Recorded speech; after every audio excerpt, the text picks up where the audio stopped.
Good morning dear students. बाल साधना online classes में सभी बच्चों एवं अभिभावकों को हार्दिक स्वागत है। कल हमने एक्सरसाइज 4.2 के अंदर 7 से 7 तक क्वेश्चन किए थे। आज हम क्वेश्चन नंबर पढ़ेंगे 8।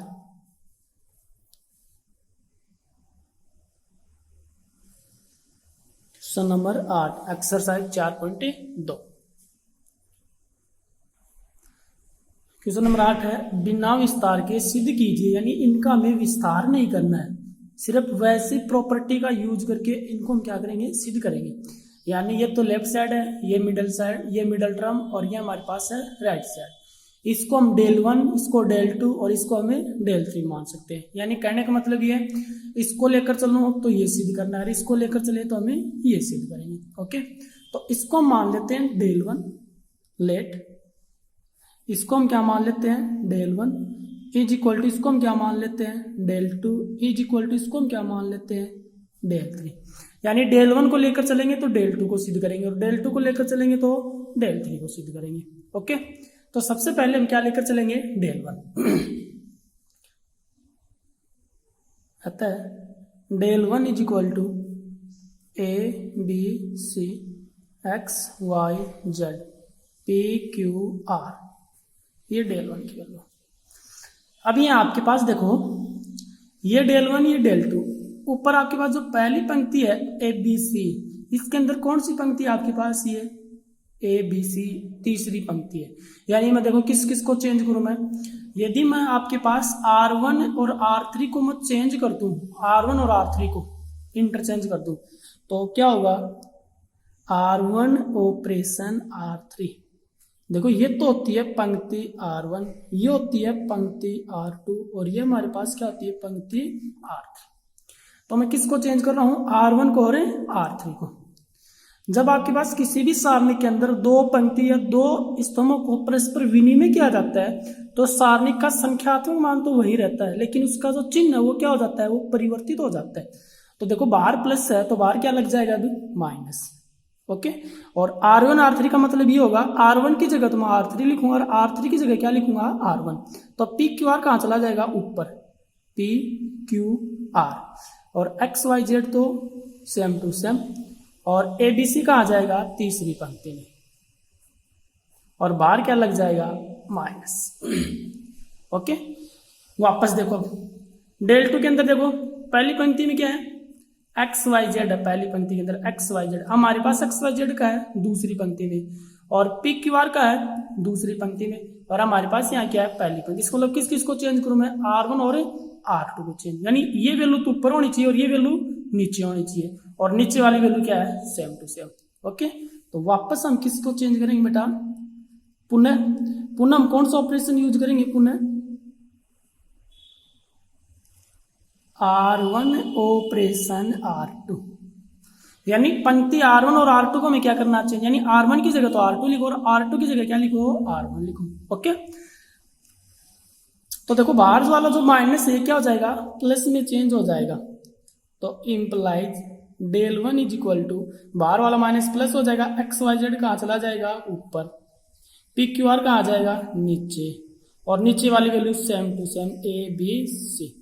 इसमें वापस वही प्रॉपर्टी लगी, यदि किसी भी सारणी के अंदर दो पंक्ति या दो स्तंभों को परस्पर विनिमय किया जाता है तो सारणी का संख्यात्मक मान तो वही रहता है, लेकिन उसका जो चिन्ह वो क्या हो जाता है परिवर्तित। तो यहाँ माइनस है तो क्या हो गया प्लस, R1 R2 को चेंज कर दिया। अब देखो डेल 1 इक्वल टू ये वैल्यू सेम टू सेम है, और ये मान किसका हमारे पास डेल 2 का मान, इसका मतलब del 1 is equal to del 2, तो सिद्ध हो गया ना, इसको नाम डाल दो इक्वेशन फर्स्ट। यानी मैं डेल 1 को लेकर चला, किसको सिद्ध कर दिया डेल 2 के लोगों। ओके, अब मैं किसको लेकर चलूंगा डेल 2 को लेकर चलूंगा, और किसको दिखाना है डेल 3 को दिखाना है। ओके, सेम टू सेम ऐसे करेंगे हम। पुनः del 2 is equal to, del 2 की वैल्यू क्या है X Y Z P Q R A B सी।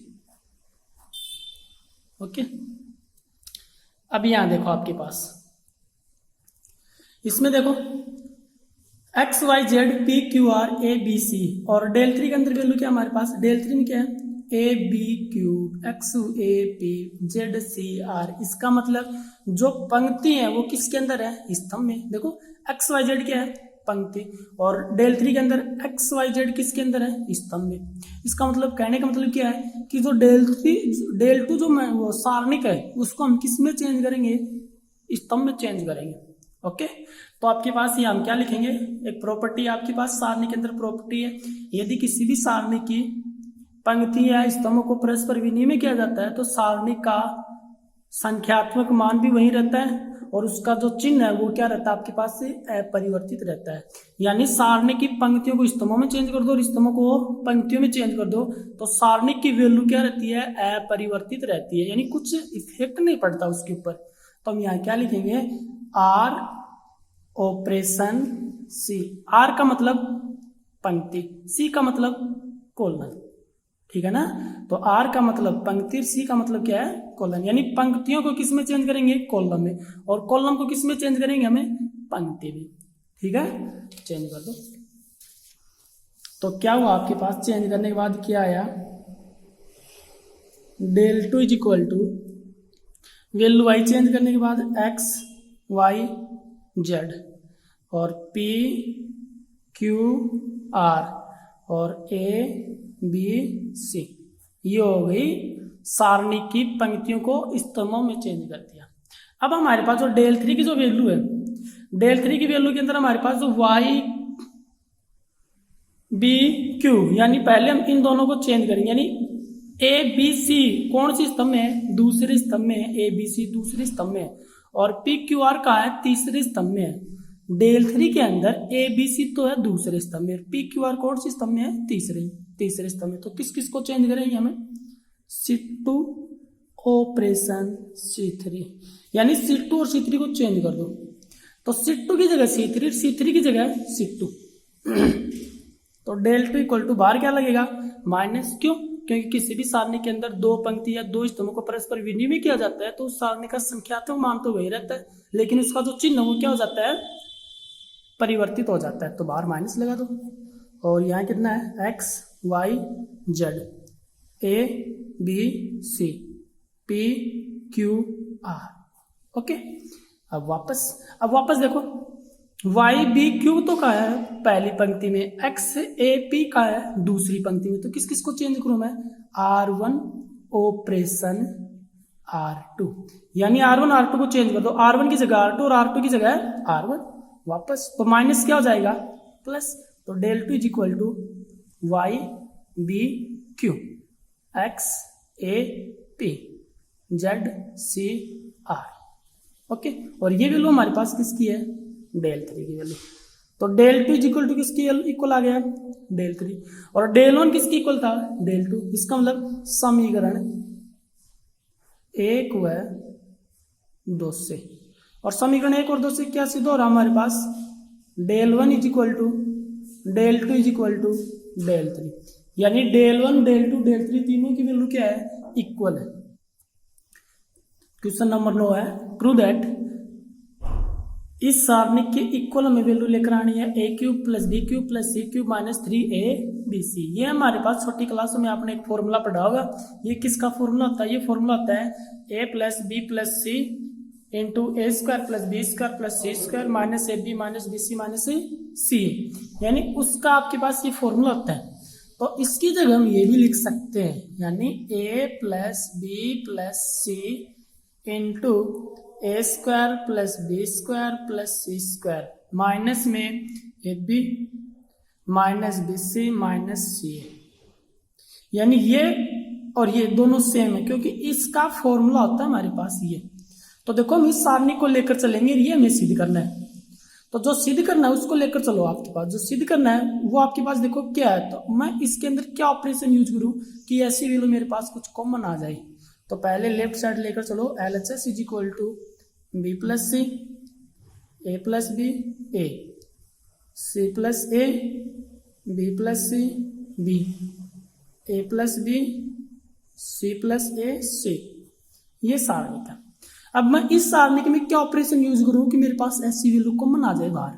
तो देखो a प्लस बी प्लस सी है, तो a प्लस बी प्लस सी क्या होगा, यदि C1 स्तंभ C1 और स्तंभ C3 को मैं जोड़ दूं तो आपके पास ये वैल्यू बाहर कॉमन आ जाएगी। तो क्या ऑपरेशन यूज करूं, C1 operation C1 plus C3, यानी C1 में क्या कर दो, C1 और C3 जोड़ दो तो क्या हुआ आपके पास, C1 की वैल्यू क्या है B प्लस C, C3 की A, तो क्या हुआ A plus B plus C, वापस C प्लस A B, तो क्या हुआ A plus B plus C, वापस A plus B plus C, तो A plus B plus C किसके अंदर, C1 में। ऑपरेशन सिर्फ C1 के अंदर है तो C2 और C3 same to same, A plus B, B plus C, C plus A B C। अब देखो क्या कॉमन है इसके अंदर, C1 से A plus B plus C उभयनिष्ठ लेने पर,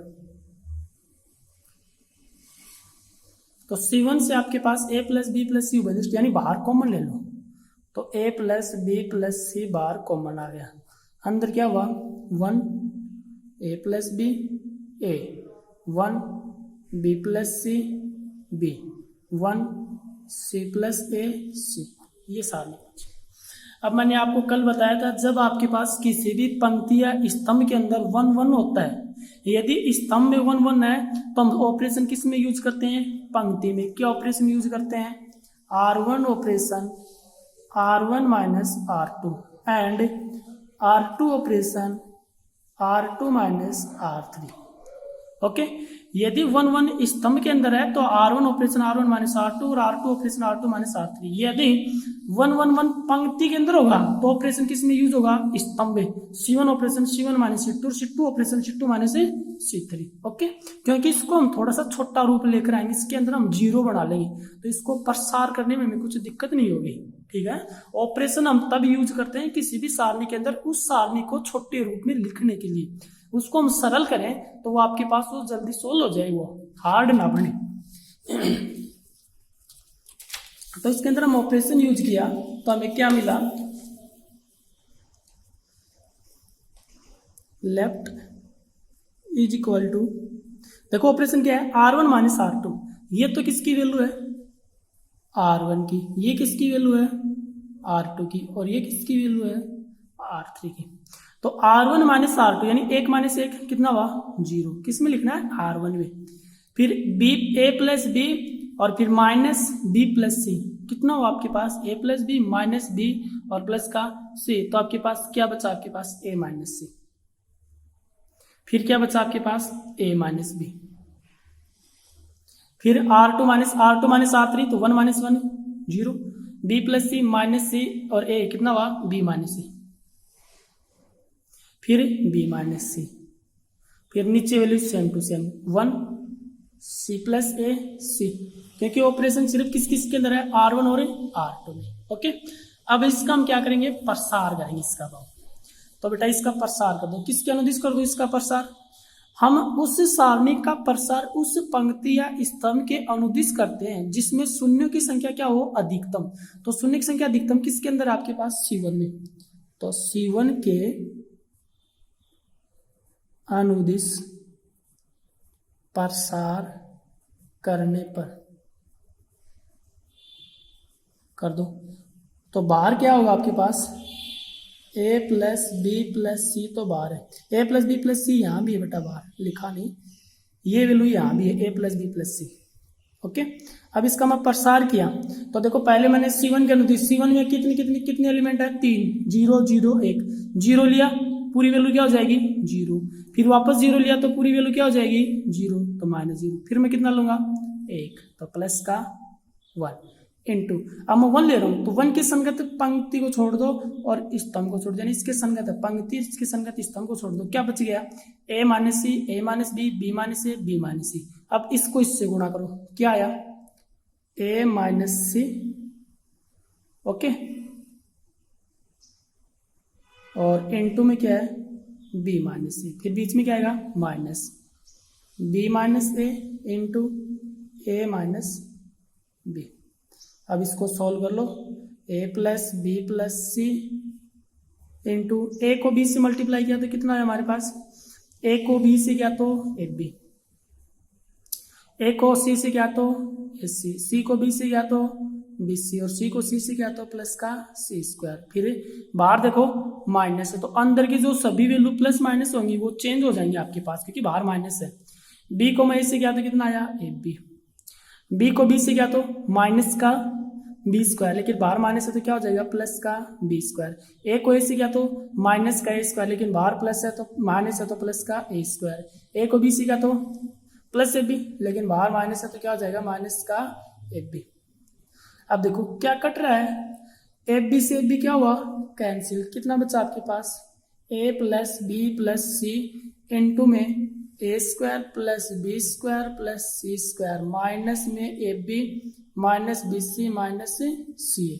और ये फॉर्मूला किसका हमारे पास, ये फॉर्मूला है ए की क्यूब बी की क्यूब सी की क्यूब माइनस 3ab, और ये हमारे पास कौन सी साइड है राइट साइड, यानी LHS is equal to RHS। Okay, ये हमारे पास question number 9 complete. Question number 10 बहुत ईजी है, सीधा प्रसार कर देना हो जाएगा। नेक्स्ट क्वेश्चन हमारे पास है 11 का, क्वेश्चन नंबर 11। क्वेश्चन नंबर 11 है, यदि ओमेगा इकाई का घनमूल हो तो सारणिक का मान ज्ञात कीजिए। यानी ओमेगा वो इकाई का क्या है घनमूल, तो इस सारणिक की वैल्यू हमें निकालनी है, ठीक है ना। इस सारणिक का मान क्या होगा, तो हमारे पास देखो यदि ओमेगा इकाई का घनमूल होता है तो हमारे पास वहां omega cube is equal to कितना होता है 1 होता है, और इस सारणिक की वैल्यू फाइंड करनी है। तो इसको मैं डेल्टा मान लेता हूँ सारणिक को, क्योंकि सारणिक को हम किससे डिनोट करते हैं डेल्टा से, ठीक है। तो डेल्टा इज इक्वल टू क्या वैल्यू हमारे पास 1 omega cube omega square, omega cube 1 omega omega square omega 1, ये इसको हमने क्या मान लिया डेल्टा। अब यदि ओमेगा इकाई का घनमूल है तो उसकी जगह ओमेगा क्यूब की जगह हम कितना लिख सकते हैं 1, तो 1 1 omega square 1 1 omega omega square omega 1, चूंकि omega cube is equal to कितना होता है 1। अब इस सारणी का प्रसार कर दो, किसके अनुदिश प्रसार कर दो R1 के अनुदिश।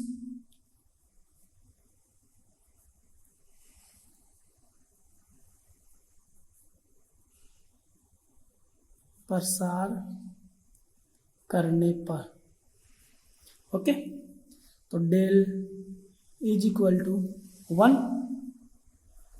ले रहे हो, इसके संगत पंक्ति स्तंभ को छोड़ दो, एक को एक से क्या तो 1 माइनस ओमेगा ओमेगा को क्या तो ओमेगा स्क्वायर, फिर बीच में माइनस 1 लिया, पंक्ति को छोड़ दो स्तंभ को छोड़ दो, 1 को 1 से क्या तो 1 माइनस का ओमेगा क्यूब, उसके बाद हमारे पास है प्लस का ओमेगा स्क्वायर, छोड़ दो ओमेगा को 1 से क्या तो ओमेगा माइनस का omega square. Okay, omega cube की वैल्यू कितनी होती है 1, ओमेगा क्यूब की वैल्यू कितनी होती है आपके पास 1, और 1 माइनस 1 कितना हुआ 0, तो 1 माइनस ओमेगा स्क्वायर माइनस का 1 into 1 minus 1 plus omega square into omega minus omega square. Okay, 1 minus 1 0, तो ये वैल्यू पूरी क्या होगी 0, क्या बचा 1 minus omega square plus omega square को ओमेगा से क्या तो ओमेगा क्यूब, फिर ओमेगा स्क्वायर को ओमेगा स्क्वायर से क्या तो माइनस ओमेगा की पावर 4। ओमेगा क्यूब की वैल्यू कितनी होती है 1, तो 1 minus omega square plus 1 minus omega की पावर 4 की वैल्यू कितनी होती है ओमेगा। क्यों, ओमेगा की पावर 4 को हम क्या लिख सकते हैं बेटा ओमेगा क्यूब इंटू ओमेगा, और ओमेगा क्यूब की वैल्यू कितनी होती है 1 इंटू ओमेगा ओमेगा। ओके, अब देखो 1 और 1 कितना हुआ आपके पास, 1 और 1 कितना हुआ 1 और 1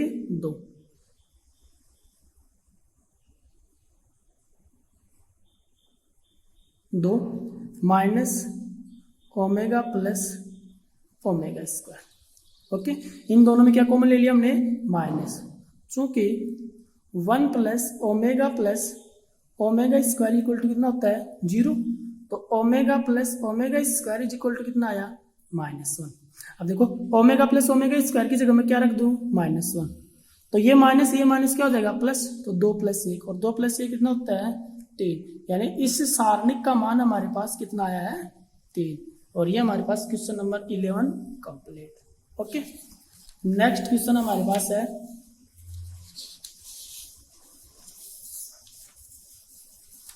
क्वेश्चन नंबर 12।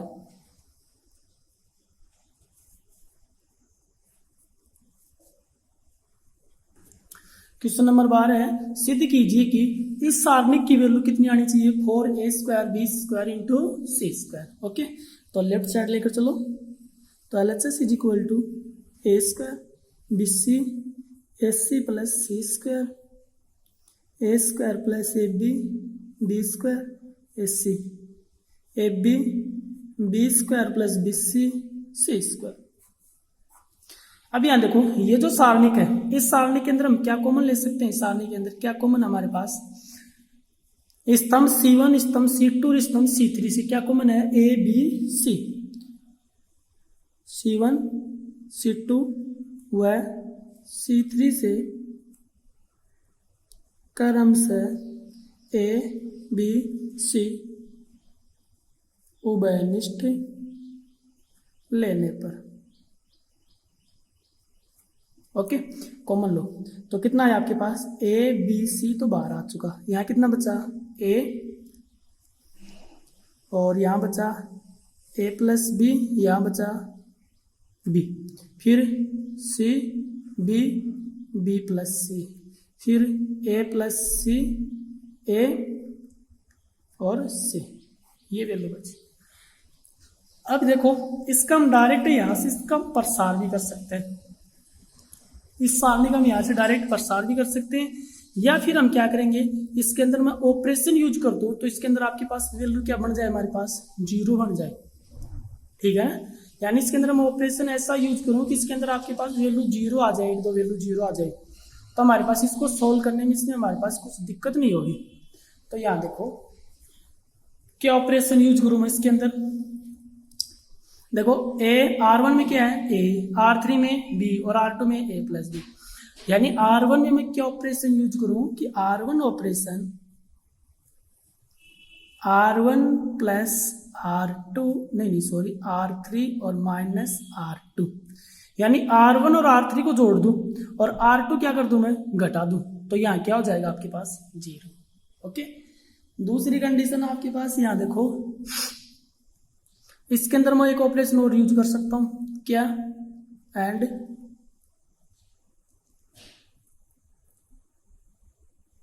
R2 operation. चलो एक बार तो आप एक ही यूज कर लो, A B C। Okay, R1 0, फिर आपके पास R1 R3 को जोड़ा, C प्लस B और प्लस का C और माइनस का B, तो B से B कट गया, C कितना हुआ 2C। ओके, फिर आपके पास है A plus C plus C और माइनस A से कट गया, कितना हुआ 2C। फिर आपके पास नीचे क्या है A plus B B A B plus C और C। अब यहाँ देखो, पंक्ति R1 से हम क्या कॉमन ले सकते हैं? R1 से क्या कॉमन आ रहा है? 2C कॉमन आ रहा है, R1 से आ रहा है ना कॉमन, तो 2C कॉमन ले लो बेटा। तो क्या लिखूं मैं?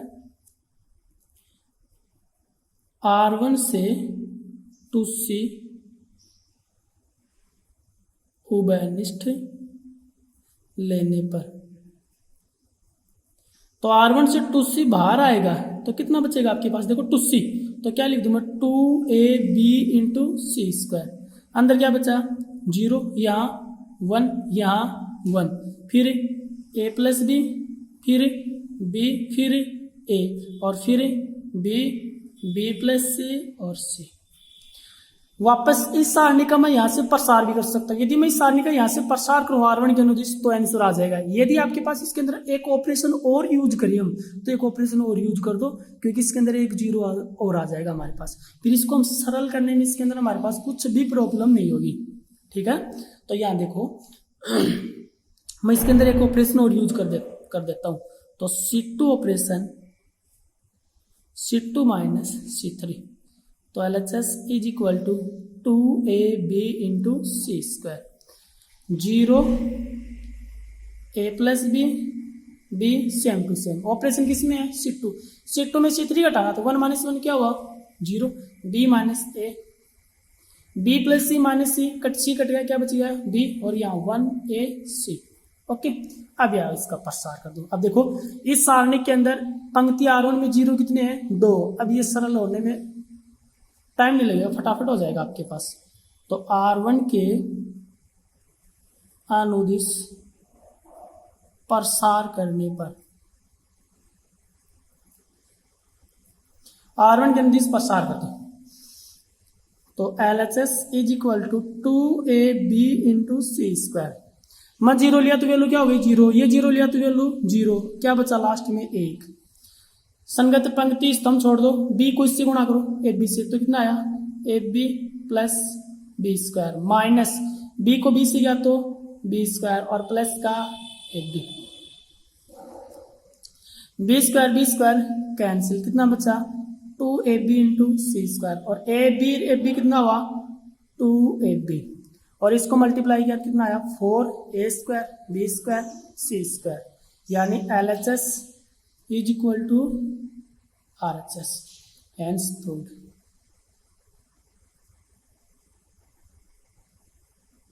ओके, तो ये आपके पास क्वेश्चन नंबर 12 कंप्लीट। तो क्वेश्चन नंबर 12 के अंदर यदि आप यहाँ से भी इसका प्रसार करोगे, यहाँ से R1 के अनुदिश जैसे मैंने यहाँ प्रसार किया है ना, तो भी आपके पास सर, लेकिन यहाँ से आपके पास थोड़ा मल्टीप्लाई करोगे तो थोड़ी वैल्यू बड़ी हो जाएगी आपके पास। तब इस कारण से इसके अंदर ऑपरेशन यूज करो 0, फिर वापस ऑपरेशन यूज करो 0। अब प्रसार करने में कुछ प्रॉब्लम नहीं हुई, फटाफट इसका प्रसार हो गया।